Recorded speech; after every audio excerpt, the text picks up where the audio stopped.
maintenant, dites-nous un petit peu, revenons un petit peu sur le Conseil de l'ordre avec ces médecins donc qui menacent les autres médecins de faire leur métier. En fait, si vous faites correctement votre métier, bah vous ne devenez plus médecin. C'est ça en quelque sorte ce que disent aujourd'hui non, avec cette fameuse prescription de Chlorhydrine, quoi. Oui, alors bon, jusqu'à présent, le Conseil de l'ordre ne s'était pas prononcé de manière officielle sur la décision gouvernementale d'interdire l'accès à l'hydroxychloroquine et à l'azithromycine pour les médecins qui voulaient bien l'utiliser pour soigner les patients du Covid. Mais là, il s'est prononcé en faveur du gouvernement, du coup. Donc, ça veut dire que les praticiens qui utiliseraient ces deux produits, le plaquenil et l'azithromycine, pour traiter le Covid-19, seraient sanctionnés par le Conseil de l'ordre. Parce qu'il faut savoir que ces produits suspendus, s'ils insistent, ça sera la suspension et la radiation. Donc, voilà, on est face à une interdiction. Donc, moi, je ne vais pas dire que je fais, voilà, que je vais être hors la loi ou quoi que ce soit. Je prends acte de cette décision, mais je trouve qu'elle n'est pas logique. Je trouve qu'elle n'est pas logique parce que il n'est pas logique de se priver de cette seule thérapeutique qui est pour traiter ce virus. Maintenant, il va y avoir forcément une démonstration. Elle sera faite après coup. Je sais qu'il y a déjà 1000 médecins qui se sont engagés à faire une étude et qui ont déjà prescrit, des médecins généralistes, qui ont déjà prescrit, Douce Blazy nous l'a dit, cette association de produits. Ils vont faire une étude et on va bien voir ce que ça a donné. Alors, bon, si les résultats sont quand même probants, il y a forte chance de penser qu'ils le seront, eh bien là, vraiment, on s'apercevra que le gouvernement, avec le Conseil de l'ordre, ont été responsables de la mort de plusieurs personnes. Et rien que ça, c'est inadmissible, je dois dire.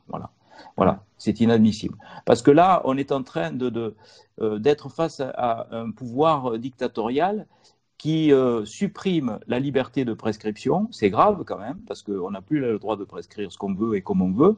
On n'a plus le droit de soigner les patients comme on les soignait autrefois avec l'art du médecin, tel qu'il a été enseigné. Et on nous interdit donc d'utiliser l'art qu'on nous a enseigné et on nous sanctionne et on nous menace d'interdiction d'exercice. On nous menace aussi par rapport à la liberté d'expression. Parce que si vous dites que vous n'êtes pas d'accord avec telle ou telle décision médicale, eh bien vous allez être aussi radié. Il y a des médecins qui en ont déjà fait les frais.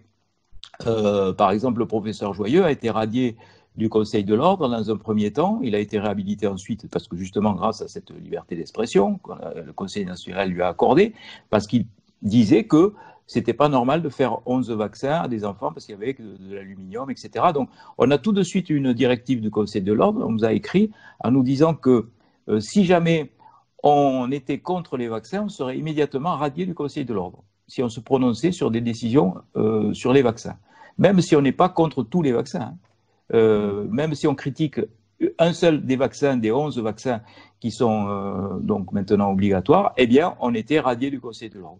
Voilà, donc on a un pouvoir comme ça, on est obligé de le respecter. Alors c'est un choix, on peut se mettre hors des clous, mais on ne va plus pouvoir exercer la médecine. Et c'est normal que les médecins aient peur de ça, surtout quand on est en début de carrière. On a peur d'être radié du Conseil de l'ordre, on a peur des sanctions. Voilà, on doit être des braves petits soldats. Le gouvernement ordonne, le Conseil de l'ordre suit, il ne fait pas contre-pouvoir, et c'est bien dommage. Moi, j'espérais que sur ce dossier, le Conseil de l'ordre soit un petit peu plus dans la logique des choses et pas dans celle du gouvernement. On ne peut que le regretter, mais je suis obligé de le respecter. C'est bien. C'est bien, docteur. Mais c'est comme ça. Sinon, si je dis là sur les réseaux sociaux que je vais prescrire du plaquenil et que je me fous du Conseil de l'ordre et que je me fous des décisions, eh ben demain, je reçois une lettre en recommandé en disant que je ne suis plus médecin. C'est tout. Donc voilà, c'est comme ça. Docteur, le Conseil de l'ordre interdit aux médecins de prescrire du plaquenil et pourtant, il autorise aux médecins de prescrire du Rivotril qui est pourtant hors AMN. On est d'accord? Oui. Donc le Rivotril prescrit hors AMM pour tuer des patients. Il faut être clair. Il faut être quand même clair parce que Le Rivotril, c'est un anticonvulsivant sédatif.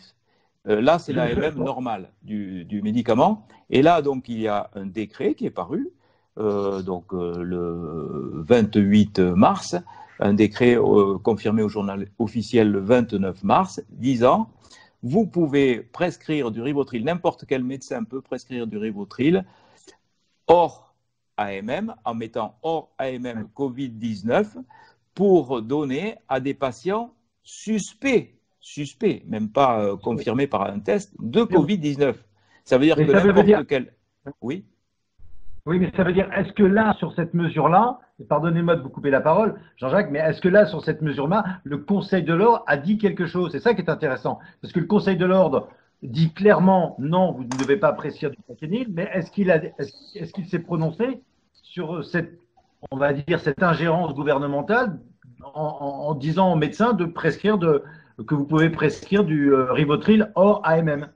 Non, il ne s'est pas prononcé, mais qui ne dit mot consent. Il sait très bien que le gouvernement nous a donné ça. Il y a le ministère de la Santé, comme c'est un décret. Donc, ils sont passés au-dessus du Parlement, ils sont passés au-dessus des lois pour faire des euthanasies actives sans le consentement de la famille et du patient. C'est un truc qui ne s'est jamais vu.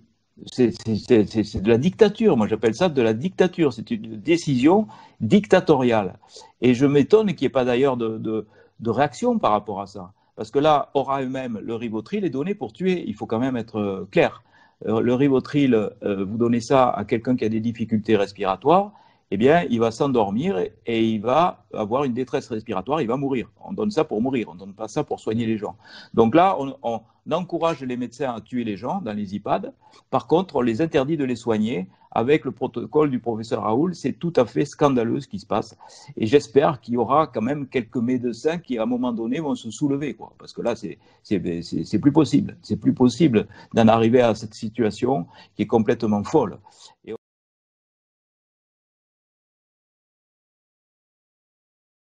Ah, le vaccin, c'est pareil. Hein. Ouais. Le vaccin, oublié, hein. Ça va être une grosse daube. Je vous le dis tout de suite. Ouais. Le vaccin qui va être mis sur le marché, s'il y en a un, ça va faire une catastrophe Mais sanitaire. vous savez qu'ils veulent obliger les gens à se vacciner. Hein. Non, mais certainement. J'ai entendu dire que ceux qui ne sont pas vaccinés, ne pourront pas voyager, ne pourront pas se déplacer. Qui est derrière tout ça? C'est pas M. Bill Gates par hasard? Enfin, par hasard, par un simple hasard, voyons. C'est lui qui finance tout ça. Faut arrêter, quoi. Et Macron est dedans. Faut arrêter. Je ne sais pas si vous avez souvenir du vaccin de l'hépatite B qui avait fait une catastrophe sanitaire, d'ailleurs, avec des scléroses en plaques à l'argamanu.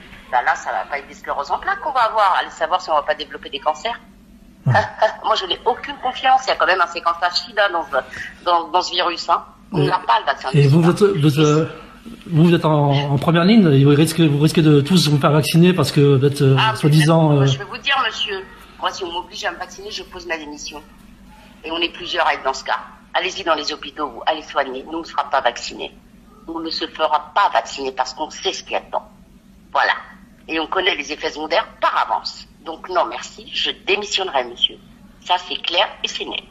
Et j'irai voir ailleurs. J'irai dans un autre pays, la France me dégoûte. C'est bon.